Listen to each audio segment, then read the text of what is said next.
श्रीराम आपल्या सर्वांच्या हृदयस्थ वसणाऱ्या आत्मारामास साष्टांग प्रणिपात करून गोस्वामी तुलसीदास रचित श्री रामचरितमानस या ग्रंथातील जो पंचम सोपान सुंदरकांड याचा आपण चिंतन करत आहोत. सज्जन हो, हे आपलाच कथा चिंतन क्रमांक 936. आपण गेल्या चिंतन प्रवाहामध्ये विभीषणाच्या या अत्यंत कल्याणकारी बोधाला माल्यवंताने कशा पद्धतीने अनुमोदन दिलं ते चरित्र चिंतनामध्ये घेतलं होतं. विभीषणाने रावणाच्या केवळ हितासाठी अत्यंत पोटतिडकीने कळवळ्याने रावणाला एक विनंती केली की सीताजींना प्रभू रामचंद्रांना सुपूर्त कर, प्रभू रामचंद्रांना शरण जा, त्यांचं मनापासून भजन कर. जरी तुझ्यावरती विश्वद्रोहाचं पाप लागलं असलं तरी प्रभू रामचंद्रांना शरण जाताच ते तुला या सर्व तापांमधून दूर करतील, हे पापाचे डोंगर जळून जातील. असा हा अत्यंत कल्याणकारक बोध विभीषणाने रावणाला दिला खरा, परंतु सर्व मंत्रिमंडळ यावरती अत्यंत शांत बसलं होतं. अशा वेळेला रावणाचे आजोबा, जे या राजसभेमध्ये अत्यंत वरिष्ठ आहेत, ज्ञानवृद्ध तपोवृद्ध असे माल्यवंत धारिष्ट करून रावणाला म्हणतात की तात अनुज तव नीति विभूषण, सौर धरऊ जो कहत विभीषण. हे तात, हे रावणा, तुझा हा बंधू विभीषण खऱ्या अर्थाने नीतीला विभूषित करत आहे, त्याच्या वचनांच्या आधाराने, त्याच्या आचरणाच्या आधाराने. मी तुला एवढंच सांगेन माझ्या अनुभवातून की जे विभीषण म्हणत आहे ते तू आपल्या उराशी धर, त्या पद्धतीने आचरण कर. माल्यवंताने केवळ एवढे 2 शब्द उच्चारले नाही तोपर्यंत रावणाने संतापाने ललकारी दिली की अरे इथं कोणी आहे का? रिपुत करश कहत सठ दो, दूरी न करहू इहा है को. या दोघांना हकलून द्या बरं. माझ्या समोर शत्रूची बढाई करतायत, त्याचं महत्व गातायत. असं म्हणता क्षणी माल्यवंत विचार करतो की रावण हा काही सुधारणाऱ्यातला व्यक्तित्व नाही. उगीच आपण आपल्या राहिलेल्या श्वासांना असं अपमानित करून जगण्यापेक्षा आपण शांतपणे घरी गेलेलं बरं. माल्यवंत अशा रीतीने आपल्या गृही निघून जातो, परंतु विभीषण मात्र पुनश्च एकदा रावणाला समजवण्याच्या हेतूने, त्याच्याबद्दल निराश न होता त्याच्याशी संवाद करू लागतो. त्यातून आपण संत वृत्तीचा अभ्यास केला की संत देखील आमच्या अनंत चुकांना वारंवार पोटाशी घेऊन पुन्हा पुन्हा आम्हाला राम सन्मुख करण्याचा प्रयत्न करत असतात. अशा या संत हृदयाच्या विभीषणाचा हा उर्वरित संवाद सज्जनो आपण आजच्या कथा विभागामध्ये ऐकणार आहोत. आपल्या चौपायांचं गायन आधीच झालं असल्यामुळं आपण आता थेट या कथा प्रवाहामध्ये प्रवेश करूयात. सज्जनो, आपल्याकडं ज्योतिषशास्त्र हे एक अत्यंत महत्वाचं मार्गदर्शक शास्त्र या दृष्टीने प्रस्थापित आहे. आपल्याला त्याच्या असलेल्या अर्हतेविषयी, त्याच्या असलेल्या शास्त्रशुद्ध तर्कांविषयी बोलायचं नाही, परंतु जे दाखला मी आपणास वारंवार देत असतो की एकाच ठिकाणी एकाच वेळेला 2 बाळं जन्माला आली तर ग्रहस्थिती सारखी आहे, स्थान वेळ देखील सारखा आहे, परंतु या दोघांचं भवितव्य मात्र हे वेगवेगळं आपल्याला काही वर्षानंतर दिसून येतं. याच्या मागचं कारण काय असावं? अगदी एका आईच्या पोटी जन्माला आलेल्या 2 जुळ्या बालकांचं देखील प्रारब्ध हे वेगवेगळं असतं. यामध्ये 2 कारणं आहेत. एक की जीवा कर्मयोगे जनी जन्म झाला, या कर्माच्या आधाराने जीव जन्माला येतो, त्याचं जे संचित असतं ते भोगण्यासाठी. आणि त्यामुळं जरी स्थान वेळ एक असली तरी प्रत्येकाच्या मागे असलेल्या संचित कर्मानुसार तो वेगवेगळी जीवनाची दिशा पकडताना आपल्याला दिसतो. हा एक भाग झाला. परंतु जसं एकनाथ महाराज म्हणतात की एका जनार्दनी भोग प्रारब्धाचा हरी कृपे त्याचा नाश आहे. या संचितावरती देखील मात करण्याचा एक मार्ग आहे आणि ती मात त्या व्यक्तित्वाला करता येऊ शकते जर त्याच्यावरती भगवंताची कृपा झाली तर. आपण म्हणाल भगवंताची कृपा झाली म्हणजे काय झालं तर? सज्जनो, मी एक भाग आपल्याला संचिताचा सांगितला, त्यातील दुसरा टप्पा आहे प्रयत्नाचा. श्री महाराज म्हणायचे ना की प्रपंच हा होत असतो, परमार्थ मात्र करावा लागतो धारिष्ट दाखवून. हा एक प्रकारे प्रवाहाच्या उलट पोहत जाण्याचा मार्ग आहे. प्रवाहाबरोबर पोहत जाणं हे कदाचित अत्यंत सोपं आहे, परंतु प्रवाहाच्या विरुद्ध पोहण्यासाठी अत्यंत ताकद लागते. त्याप्रमाणे या जीवनाला केवळ संचिताच्या आधाराने स्वीकारणं हे समर्थांना मान्य नाही. तुम्हाला तुमचं हित कळण्या इतकी बुद्धी भगवंताने तुम्हाला दिलेली आहे. तुमचं या जन्मामध्ये कल्याण कशाने होऊ शकतं हे जाणण्याचा विवेक भगवंताने तुम्हाला दिलेला आहे.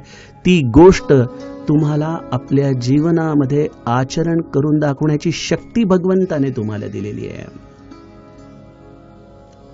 आणि त्यामुळं परमार्थामध्ये भगवंताची कृपा, मी वारंवार सांगतो, म्हणजे केवळ सांसारिक कृपा नाही, आपल्या मनासारख्या गोष्टी घडणं नाही, तर भगवंताच्या कृपेचं सर्वोत्तम दर्शन म्हणजे आपल्या जीवनामध्ये संत संगतीचा प्रवेश होणं, सत्संगतीचा प्रवेश होणं, कुठल्या तरी अशा परम दिव्य तत्वाने आपलं म्हणणं, त्याचा बोध देणं, त्याने जीवापाड केलेलं साधन आपल्याला अनुग्रहित करणं आणि आपला मनोमन विश्वास त्या साधनावरती बसून त्याने दिलेल्या मार्गावरती जीवन आचरण करून दाखवण्याची सत्सत विवेक बुद्धी आपल्या जीवनात निरंतर धारण करणं हा परमार्थामधला पुरुषार्थ आहे.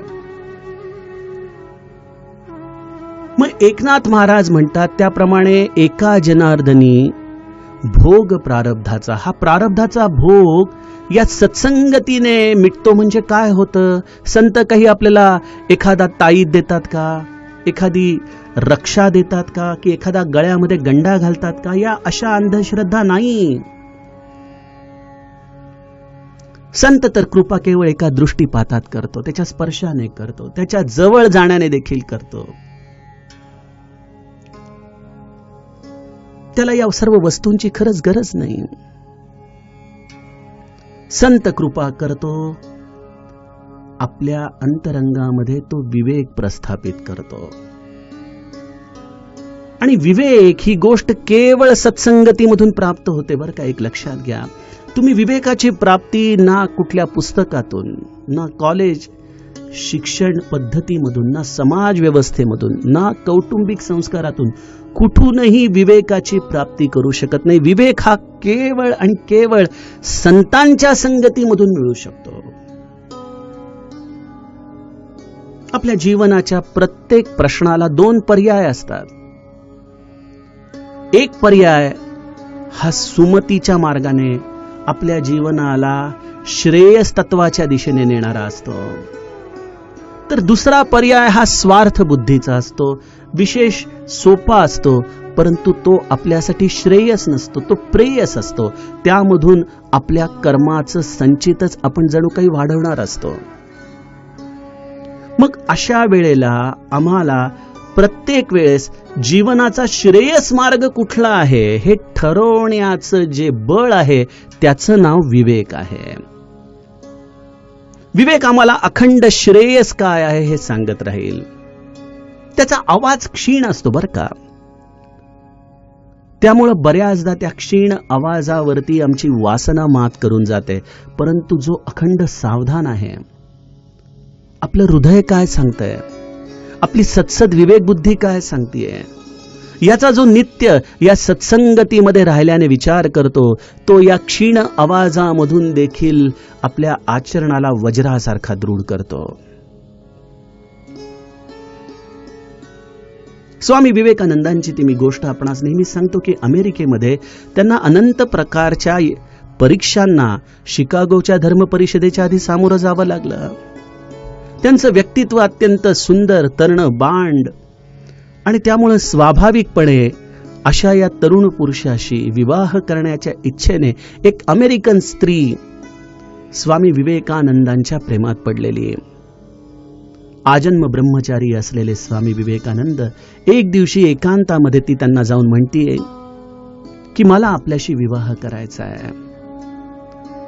स्वामी विवेकानंद तिला विचारतात की का तुला माझ्याशी विवाह करायचा आहे. यावरती ती म्हणते की मला तुमच्यासारखं बाळ आपल्या या विवाहातून पाहिजे म्हणून. यावरती स्वामी विवेकानंद म्हणतात की आई, अगं एवढीशी गोष्ट आहे, मग त्यासाठी विवाहाची काय गरज आहे. आजपासून मी तुझं लेकरू आहे, आजपासून मी तुझं बालक आहे. बघा सज्जनो, विवेकाचा आवाज क्षीण असतो, परंतु ही सुमती, ही सत्संगती, ही गुरुची कृपा त्या क्षीण आवाजाला देखील असं वज्रासारखं करून टाकते. अमेरिकेसारख्या जिथं या संस्कृतीमध्ये विवाह करणं आणि सोडणं हे अत्यंत सहज आणि स्वाभाविक मानलं जातं, अशा राष्ट्रामध्ये देखील जो आपलं हे ब्रह्मचर्य सांभाळू शकतो, जो आपल्या गुरुच्या आज्ञेच्या नुसार अखंड चालू शकतो, अशी सुमती ही सद्गुरु कृपेने आलेल्या विवेकातून प्रस्थापित होत असते. आणि कुमती आम्हाला स्वाभाविकपणे आमच्या कर्मयोगातून आमच्या अंतरंगात वास करतच असते. या अनंत वासना ज्या आम्हाला नित्य परिपूर्ण करण्यासाठी ही बुद्धी आमच्या या सर्व इंद्रियांना प्रज्वलित करत असते. आणि त्यामुळे इथं बिभीषण रावणाची समजूत काढताना सगळ्यात महत्वाची गोष्ट रावणाच्या समोर म्हणतो की रावणा, तू स्वतःला असा अपराधी समजू नकोस की आपण राक्षस आहोत, आपल्याकडून आता कुठलंही चांगलं आचरण होणं शक्यच नाही. आणि त्यामुळं बिभीषण जे सांगतोय ते काही आपल्याला जमणं शक्य नाही. त्यापेक्षा आपण रामाशी वैरच करावं. सीतेला आपण कदापि देखील रामाला परत देऊ नये. हे सगळे जे कुमतीचे विचार तुझ्या अंतःकरणामध्ये येत आहेत ना, पण एक लक्षात ठेव, सुमति कुमति सब के उर रही, नाथ पुराण निगम अस कहही. ही सुमती आणि कुमती प्रत्येक जीवाच्या अंतःकरणामध्ये वास करते. बघा, ज्या पद्धतीने आपण तांदूळ निवडताना त्यामधले खडे बाजूला काढू, एखादं धान्य निवडताना त्यामध्ये नको असलेला भाग बाहेर काढू, त्याप्रमाणे श्री महाराज म्हणायचे, मी जीवाचं शिल्प निरंतर घडवत असतो. ज्याप्रमाणे एखाद्या दगडामध्ये नको असलेला भाग काढताच एखादा शिल्पकार त्यामधून देवाची मूर्त घडवतो, ज्याला समस्त जग वंदन करतं. त्याप्रमाणे सज्जनो, आम्ही जीव देखील या कुमतीच्या आधाराने भरलेलो आहोत. ही कुमती आम्हाला नित्य आचरण करण्यासाठी प्रवृत्त करत असते. संताच्या जवळ पडून राहण्याचा फायदा काय की संत आमच्या अंतरंगामध्ये असलेल्या या कुमती रूपी भागाला या शिल्प घडवताना काढून टाकत असतो. तो आम्हाला आमचे दोष दाखवतो, आमच्या अंतरंगामध्ये दडलेली कुमती वारंवार दाखवतो. आणि सत्संगती हे अशा रीतीने आपल्या हृदयामधून या कुमतीच्या भागाला काढून सुमती आमची नित्य प्रस्थापित करते, आमचं आचरण शुद्ध करते, भगवत सन्मुख आम्हाला करते आणि अशा रीतीने आमच्या जीवनाचं कल्याण घडवून आणते. बिभीषण रूपी संत देखील लंकेमध्ये काय करतोय? रावणाशी अखंड या विवेकाच्या आधाराने संवाद करतोय आणि या विवेकातून तो रावणाच्या अंतरंगातल्या कुमती रूपी असलेल्या या पाषाणाचे हे जणू काही तुकडे काढू इच्छित आहे. परंतु रावणाच्या अंतरंगामध्ये हा कुमती रूपी पाषाण इतका घट्ट आहे की विभीषणाच्या सत्संगतीच्या आधाराने त्या पाषाणातल्या कुमतीचे हे तुकडे काही केल्या त्याच्या हृदयातून दूर होत नाहीयेत. समर्थ देखील सगुण परीक्षेच्या आपल्याला समासामध्ये सांगतात ना की जो समर्थाच्या मनीचे तुटे ते जाणावे अदृष्ट खोटे. एखाद्या समर्थ व्यक्तित्वाच्या जवळ राहूनही आपण जर आपल्या अंतरंगामध्ये बदल घडवून आणू शकलो नाही, जर त्याच्या देखील आपण दृष्टीमधून खाली उतरलो, तर समर्थ म्हणतात की त्याच्या इतका नतद्रष्ट कोणी दुसरा नाही. श्री महाराजांच्याकडं तो दुसंगे नावाचा जो तरुण मुलगा होता, त्याची कथा मी आपणास सांगितलीच आहे. लहानपणीच त्याच्या आईने श्री महाराजांच्या झोळीत या बालकाला घातलं आणि तिने आपल्या इहलोकाची यात्रा संपवली. महाराज त्या मुलाला आपल्या पोटच्या गोळ्याप्रमाणे सांभाळायचे, वारंवार त्याच्यावरती लक्ष ठेवून असायचे. हळूहळू तो मुलगा वयात आला आणि श्री महाराजांच्या दृष्टीतून एक गोष्ट चुकली नाही की ह्याला काहीतरी वाईट व्यसन लागलंय, हा बाहेर ख्यालीपणाच्या मार्गाने जातोय. त्यामुळे श्री महाराज नेहमी त्याला आपल्या जवळ ठेवून घेत. एक दिवशी एकादशीचं भजन चालू असताना हा दुसंगे महाराजांची नजर चुकवून एका वेश्येकडे गेला. भजन बरंच रंगलं मध्यरात्रीपर्यंत. त्यानंतर लोकांची निजानीज झाली आणि महाराजांच्या लक्षात आलं की हा दुसंगी दिसत नाहीये. महाराजांनी स्वतःच एक मशाल घेतली आणि माणगंगेच्या तीरावरून चालत चालत एका ठिकाणी श्री महाराज आले. तिथं तो या स्त्रीच्या बरोबर पहुडला होता. पहाटेचा गारवा सुटला होता. महाराजांनी केवळ आपल्या अंगावरची कफनी काढली, त्या मुलाच्या अंगावरती टाकली. गाढ झोपेमध्ये तो होता, त्याला देखील ते कळालं नाही. पहाट झाली आणि त्याला जाग आल्यानंतर बघतो तर महाराजांची कफनी अंगावरती. त्या थंडीमध्ये देखील त्याच्या अंगाला घाम फुटला. स्नान केलं आणि ती कफनी परिधान करूनच तो श्री महाराजांच्या दर्शनाला आला.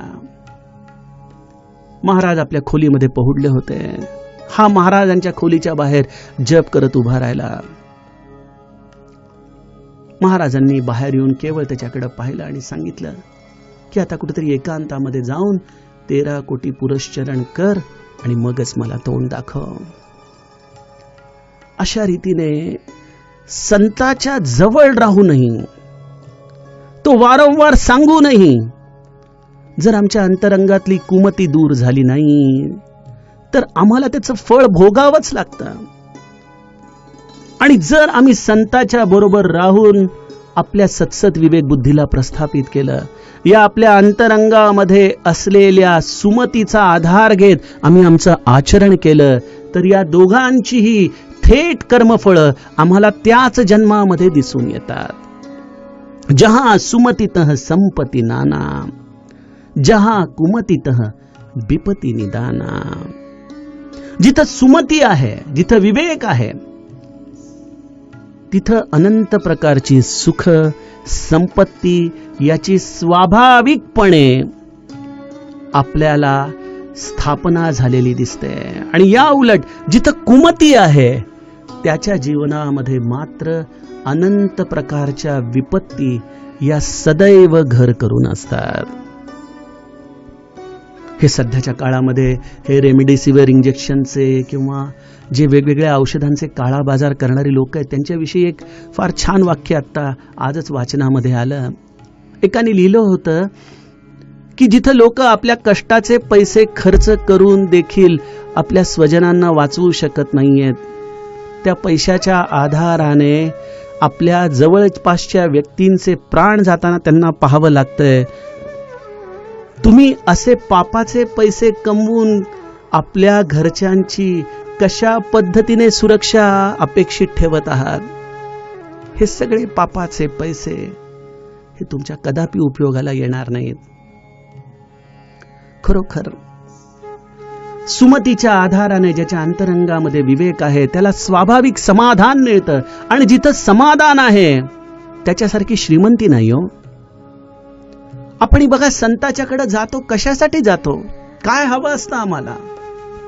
त्याची ती शांती, त्याचा तो परमानंद, त्याचं ते समाधान. आपण बघितलं ना, प्रत्येक ठिकाणी रामराया काय, महादेव काय, कुठल्या तरी कल्पवृक्षाखाली बसलेले असतात, कुठल्या तरी पिंपळाच्या झाडाखाली बसलेले असतात.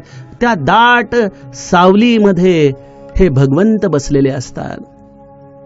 आजच्या या युगामध्ये तुम्हाला तशी दाट सावली हवी असेल ना, तो विश्राम हवा असेल, तर ती दाट सावली एखाद्या संताच्या सहवासामध्ये मिळते. केवळ त्याच्या जवळ जाऊन बसावं, मौन धारण करून. बस त्याच्या समाधानाचा येणारा प्रवाह आम्हाला देखील अत्यंत विश्राम प्रदान करतो. समाधान हे सगळ्यात मोठं सुख आहे. समाधान हे सगळ्यात मोठं ऐश्वर्य आहे. आणि या उलट कुमती कदाचित सुख प्रदान करेल, कदाचित ऐश्वर्य प्रदान करेल. आपण बघतो ना, अनेक लोक भ्रष्टाचाराच्या मार्गाने प्रचंड पैसा कमवतात. त्यांची असलेली ऐहिक संपत्ती ही प्रचंड असते. अनेक सुखसोयी, मोठी मोठी घरं ते बांधू शकतील. परंतु या सगळ्या कुमतीच्या मार्गाने मिळवलेला पैसा हा त्यांना कदापि समाधान देऊ शकत नाही. अखंड एका भीतीखाली ते जगत असतात. एक काळजी, एक चिंता त्यांच्या जीवाला घेरून असते. आणि त्यामुळं सज्जनो, कुमतीचा मार्गाने तुमच्या जीवनामध्ये असमाधान रूपी मोठी विपत्ती येते. आणि विवेक तुमच्या अंतरंगामध्ये समाधानाचं ऐश्वर्य देईल. कदाचित सुमतीने चालणाऱ्या मनुष्याला जीवनात मीठ भाकर खावी लागेल, परंतु ती मीठ भाकर देखील तो पंचपक्वान्नांसारखा समाधानाने खाईल. आणि या उलट कुमतीच्या मार्गाने चालणारा मनुष्य कदाचित सोन्या चांदीच्या ताटांमध्ये श्रीखंडपुरीचं नित्य जेवण करेल, परंतु ते जेवण देखील त्याला एरंडेलाच्या तेलाप्रमाणे गिळावं लागेल. कारण की त्याच्या जीवनात या असमाधानाच्या पोटी त्याला कुठलीही गोष्ट ही समाधान देऊ शकणार नाही. सत्सद विवेक बुद्धी, संताचा सहवास या आधाराने सुमतीचं आचरण हेच जीवनात समाधानाची प्राप्ती करून देतं. आणि या उलट जीवनामध्ये आम्हाला वागल्यास असमाधानाची प्राप्ती होते. आणि म्हणून विभीषण रावणाला अगदी काकुळतीने सांगतोय की अरे, तुझ्या हृदयामध्ये कुमती जाऊन बसली आहे रावणा, ऐक माझं. तव उर कुमती बसी विपरीता, हित अनहित मा नहु रिपु प्रीता. कुमती अंतरंगामध्ये एकदा वास करून बसली की काय योग्य, काय अयोग्य हे मनुष्य सगळं विसरून जातो. आपण म्हणतो ना, मढ्यावरचं लोणी खाणं देखील त्याला कित्येकदा चुकीचं वाटत नाही. त्या पद्धतीने ही कुमती तुझ्या हृदयामध्ये जाऊन बसलीये. आणि ती अशी विपरीत कुमती तुला ना आपल्या स्वतःचं हित काय आहे, आपलं अहित कशामध्ये आहे हा देखील विचार करू देत नाही. अरे, तू शत्रूला प्रिय मानून बसलेला आहेस. अशी काहीशी विचित्र अवस्था तुझ्या अंतःकरणामध्ये झाली आहे. सीताजींवरती प्रेम करणं म्हणजेच शत्रूला प्रिय मानणं. सीताजी कोण आहेत? त्या प्रत्यक्ष जगदंबा आहेत. प्रभू रामचंद्र हे मानव नाही, तात राम नहीं नर भूपाला, भुवनेश्वर कालहु कर काला. ब्रह्म अनामय अज भगवंता, व्यापक अजित अनादि अनंता. अशा या रामाची ही निजशक्ती म्हणजे सीता आहे, ही जगदंबा आहे. तिला तू एक स्त्री समजून तिच्यावरती जे आसक्त झालायस, हीच तुझ्या अंतःकरणामध्ये बसलेली कुमती आहे. आणि ही कुमती केवळ तुझ्या एकट्याचा नाश करणारी नाही. काल राती निसिचर कुल केरी, तेही सीता पर प्रीती घनेरी. ही तुझ्या अंतरंगातली कुमती एखाद्या बॉम्ब सारखी आहे, जी समस्त या राक्षस कुळाला विध्वंस करून टाकणार आहे, उद्ध्वस्त करून टाकणार आहे. या राक्षस कुळासाठी काळ रात्रीप्रमाणे तुझ्या अंतःकरणामध्ये कुमती जाऊन बसली आहे. ज्या सीतेवरती तू फार प्रेम करत आहेस, हे प्रेम या समस्त राक्षस कुळाला बेचिराख करून टाकणार आहे. संत हा पोट तिडकीने बोलतो, काकुळतीने बोलतो, परंतु तो सत्य बोलतो, स्पष्ट बोलतो. जे होणार आहे हे त्रिकालदर्शी संत जाणतो. आणि त्यामुळं हे सर्व जाणून जो आपलं केवळ हित सांगतो, अशा वेळेला जीवाच्या हातामध्ये केवळ एक गोष्ट आहे की त्याने अत्यंत विश्वासाने संत सांगतोय त्यावरती आपलं मत घट्ट करावं आणि त्याप्रमाणे आपल्या जीवनामध्ये आचरण करावं. परंतु त्यासाठी हवा सत्संग, त्यासाठी हवा आमच्या जीवनामध्ये भगवत कृपेचा आश्रय.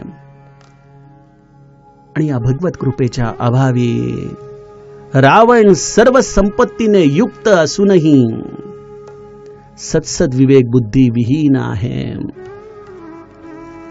बघा, बिभीषणाने वेगवेगळ्या पद्धतीने रावणाला समजावून सांगितलं. 3 दोह्यांमध्ये त्याने रावणाला प्रबोधन केलं. पहिल्या दोह्याच्या शेवटी तो म्हणतो की काम क्रोध मद लोभ सब नाथ नरक के पंथ सब परिहरी रघुबीर ही भजहु भजई जय संत. इथं त्याने शास्त्र प्रामाण्यवादानुसार सांगितलं की शास्त्र काय सांगतंय की काम क्रोध मद लोभ सब. आपण भगवद्गीतेमध्ये देखील ते श्लोक जाणताच की कामातून क्रोध, क्रोधातून मद, हे सगळं कसं एकातून एक येत राहतं आणि हे सगळे नरकाला जाण्याचे मार्ग आहेत. आणि त्यामुळं बिभीषणाने पहिल्या दोह्यामध्ये शास्त्र प्रामाण्याच्या रीतीने रावणाला समजवलं.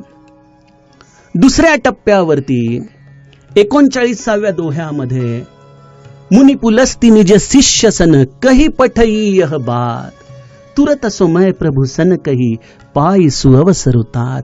अशा पद्धतीने गुरुवचनांच्या आधाराने बिभीषण इथं रावणाला प्रभू रामचंद्रांना तू शरण जा, परिहरी मान मोह मद भजहु कौसलाधीस, हा निरोप मुनी पुलस्तींचा आहे, माझा नाही. शास्त्र प्रामाण्याच्या पाठोपाठ गुरुवचन, गुरुप्रामाण्य या रीतीने बिभीषणाने या दुसऱ्या दोह्यामध्ये रावणाला समजावलं. शास्त्र प्रामाण्य झालं, गुरुवचनाचा सिद्धांत सांगून झाला, रावणावरती काहीच फरक पडत नाहीये. आणि त्यामुळे शेवटी एक ममतेची हाक, एक आपल्या अंतरंगामध्ये असलेली तळमळ, एक आपल्या हृदयामध्ये रावणाच्या विषयी असलेली स्वाभाविक प्रीती, या सगळ्यांच्या आधाराने बिभीषण रावणाला साथ घालत म्हणतोय की तात चरण गही मागहू राखहू मोर दुलार. हे तात, तू माझा ज्येष्ठ बंधू आहे, तुझ्या चरणी मी भीक मागतो रे, मी तुझा लहान भाऊ आहे. अरे माझ्या या प्रेमापायी माझा हा लढीवाळ आग्रह तू ऐक ना, माझा हट्ट तू पुरव ना रावणा. हे माझं प्रेम आहे रे तुझ्यावरती, म्हणून मी तुला सांगतो राखहू मोर दुलार. आपण अयोध्या कांडामध्ये भरत चरित्र ऐकलं. शेवटी जेव्हा निर्णय होतो की आता भरत अयोध्येला परत जाईल, त्यावेळेला भरत कृतकृत्य वचन बोलताना रामाजवळ हेच म्हणतो की तू माझा दुलार राखलास रामा, मी तुझा भाऊ आहे, मला तू खूप प्रेम दिलंस, तुझा स्नेह, माझा हा बालहट्ट, या कशाचीच शब्दामध्ये मोजदाद करता येऊ शकत नाही. मोठ्या भावाने आपल्या अशा लहान भावाचा लढीवाळ हट्ट, त्याचा आग्रह, त्याच्यासाठी म्हणून काहीतरी करणं, यामध्येच नात्याची निर्मळता असते. आणि बिभीषणाने नेमका शेवटी तो धागा पकडला. रावणा, अरे ठीक आहे, शास्त्र वचन नको ऐकूस, गुरु वचन नको ऐकू, परंतु या बिभीषणाच्या प्रेमापोटी तरी ऐक. तात चरण गही मागहू राखहू मोर दुलार, सीता देऊ राम कहू अहित न होही तुम्हार. माझ्या आग्रहासाठी, माझा हट्ट पुरवण्यासाठी म्हणून ऐक, सीतेला देऊन टाक रामाला, सन्मानाने दे. अत्यंत पूजनीय अशा सीताजी तू मोठ्या सन्मानाने जर रामाला परत करशील तर मी तुला खात्री देतो, यामध्ये तुझं कुठलंही अहित होणार नाही रे, कुठलंही अहित होणार नाही. एकदा मला डॉक्टर सुचिकांचा फोन आला होता. मी सहज या 3 दोह्यांच्या विषयी त्यांच्याशी बोलत असताना मनामध्ये क्रिकेटचा विचार चालला होता. म्हटलं समोरचा बॅट्समन जेव्हा खूप फटकेबाजी करत असतो तेव्हा बॉलर देखील वेगवेगळ्या प्रकारचे चेंडू टाकून बसतो की ह्या चेंडूवर तरी कदाचित ऐकेल, ह्या चेंडूवर तरी कदाचित आउट होईल, ह्या चेंडूवर तरी कदाचित मारणार नाही.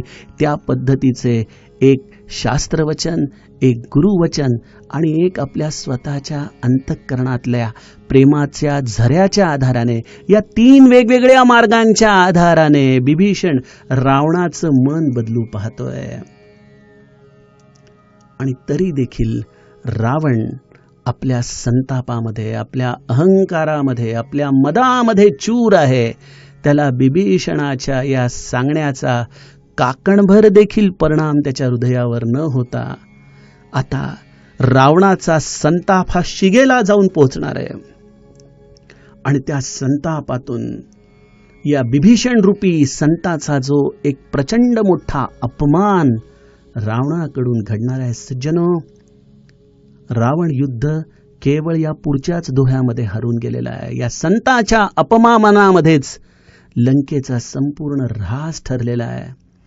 अशा या लंकापती रावणाकडून जो बिभीषणाचा अपमान होणार आहे, त्या कथा चिंतनाचं चिंतन आपण उद्याच्या कथा प्रवाहामध्ये बघूयात. जानकी जीवन स्मरण जय जय राम.